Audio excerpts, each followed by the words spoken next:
ప్రేక్షక మిత్రులందరికీ కూడా శుభాకాంక్షలు. ఫిబ్రవరి నెల రాశి ఫలితాలని మనం తెలుసుకోబోతున్నాం. అన్ని వర్గాల దృష్టి పెట్టుకొని, గోచార గ్రహస్థితులన్నింటినీ దృష్టిలో పెట్టుకొని చెప్తున్నాను.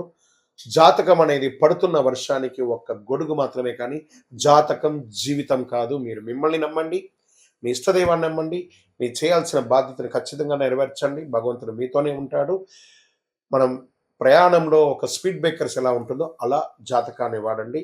ఈ యొక్క జాతకం ఈ వీడియో మీ యొక్క వ్యక్తిగత జాతకానికి ఒక 30% మాత్రమే వస్తుంది. మీ యొక్క సంపూర్ణ జాతకం మీ యొక్క date of birth, time of birth ద్వారానే వస్తుంది. కాబట్టి జాతకం పడుతున్న వర్షానికి గొడుగు. మీనరాశి మిత్రులారా, 2026 ఫిబ్రవరి నెల ఈ మీనరాశి వారికి ఎలా ఉంది అని అంటే, మీనరాశి దయ మీ బలం, కానీ హద్దు పెట్టుకోకపోతే అది భారం అయిపోతుంది. ఎంతవరకు దయ ఉండాలో అంతే ఉండాలి, లేదా మిమ్మల్ని అడ్వాంటేజ్గా వాడేసుకుంటారు. జాగ్రత్త పడాలి. మీనరాశి వారికి స్త్రీ పురుషులు ఇద్దరిని దృష్టిలో పెట్టుకొని చెప్తున్నాను, లోతైన గ్రహ విశ్లేషణ. ఎందుకు ఈ మధ్య ఎక్కువ అలసటగా అనిపిస్తుంది? ఈ వీడియో చివరి వరకు చూడండి.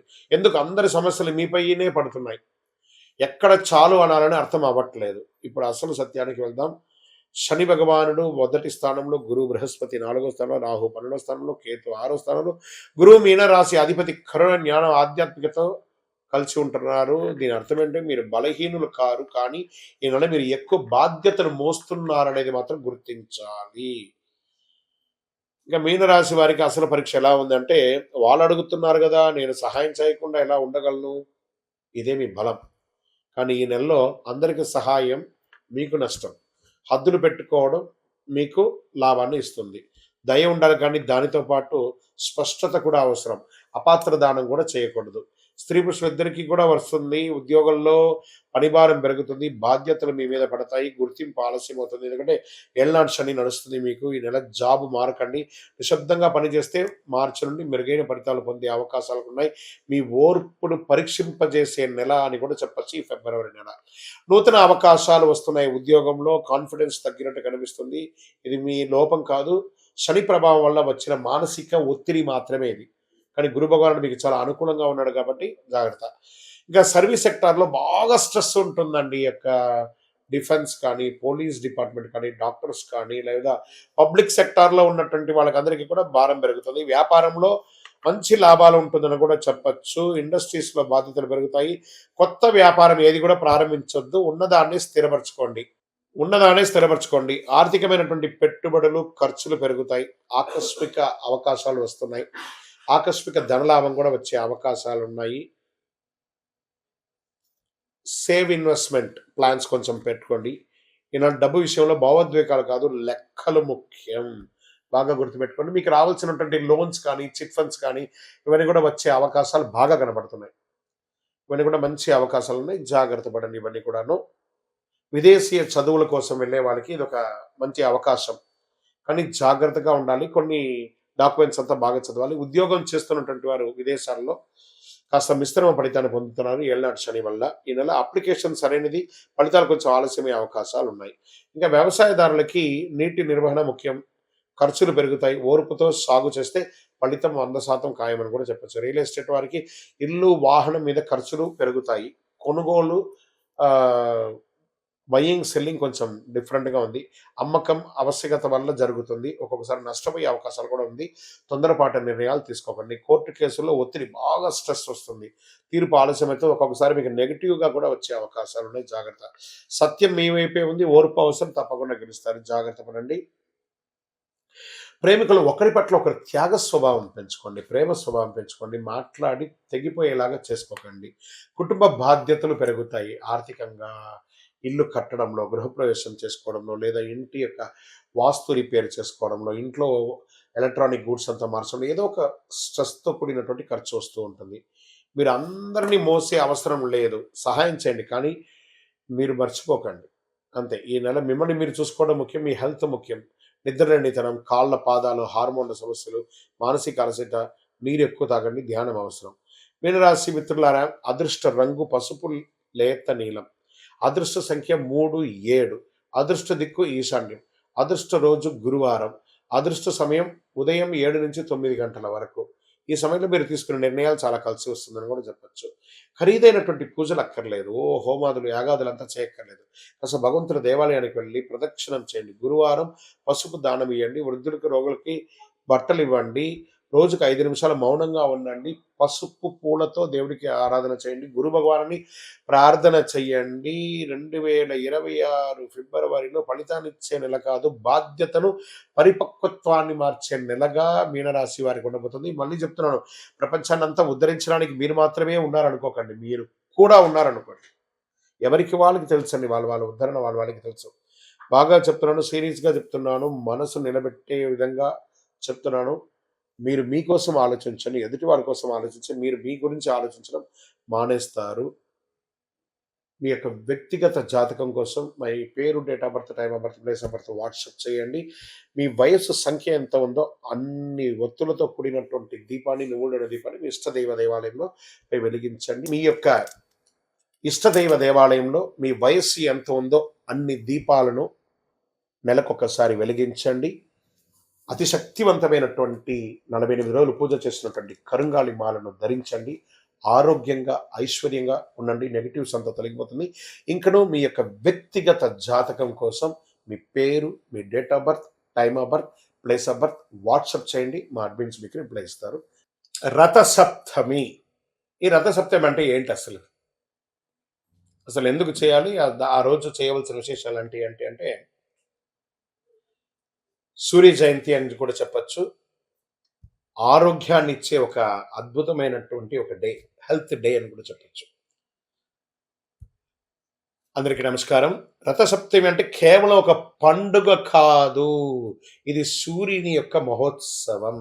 అందరూ కూడా సూర్య నమస్కారం అంటుంటారు చూసారు. ఆ 12 నమస్కారాలు బెండ్స్ అంతా చేయకుండా సూర్యుడికి చేసుకుంటే శరీరంలో ప్రతి అవయవం కదులుతుంది. ఫస్ట్ ఆరోగ్యం అంటేనే సూర్యుడు అంటేనే ఆరోగ్యం. మాఘమాసం శుక్లపక్షం సప్తమి తిథి నాడు సూర్యుడు తన దివ్య రథంపై ఉత్తరాయణ ప్రయాణం ప్రారంభిస్తారు. శాస్త్ర విశ్వాసం ఇది. అంటే దక్షిణాయనం అయ్యి ఉత్తరాయణ ప్రారంభం కావాలి కదా.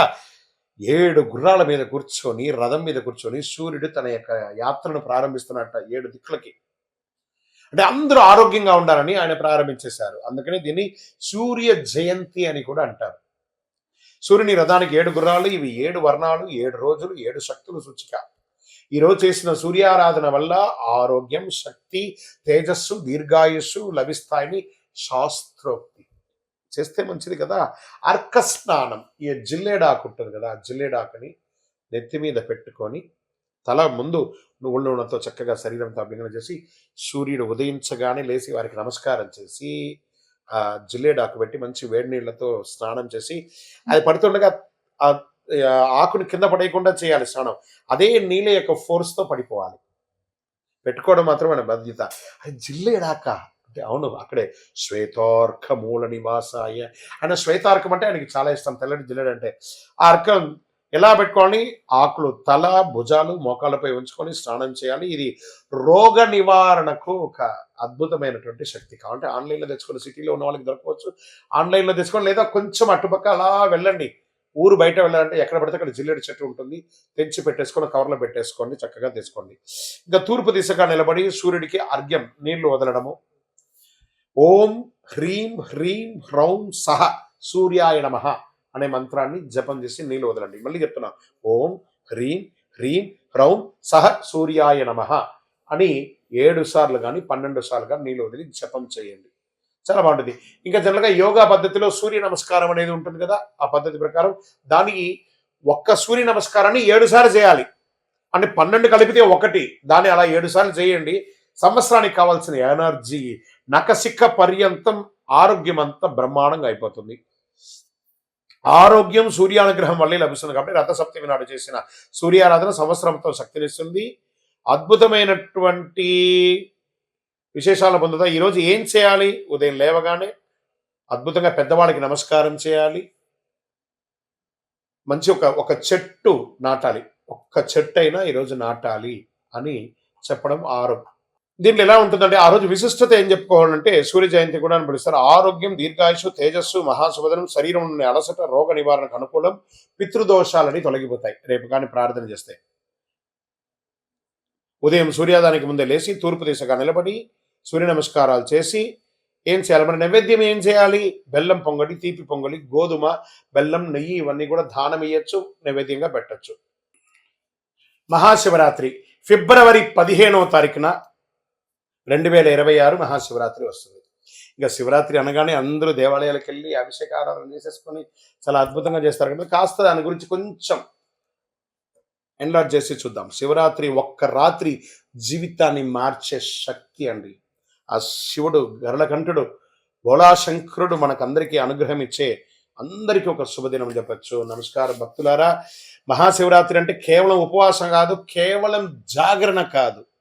ఇది మనలో అజ్ఞానాన్ని చీల్చి చెండాడి రాత్రి. ఇది శివతత్వాన్ని అనుభవించే ఒక అద్భుతమైనటువంటి రాత్రి అని కూడా చెప్పచ్చు.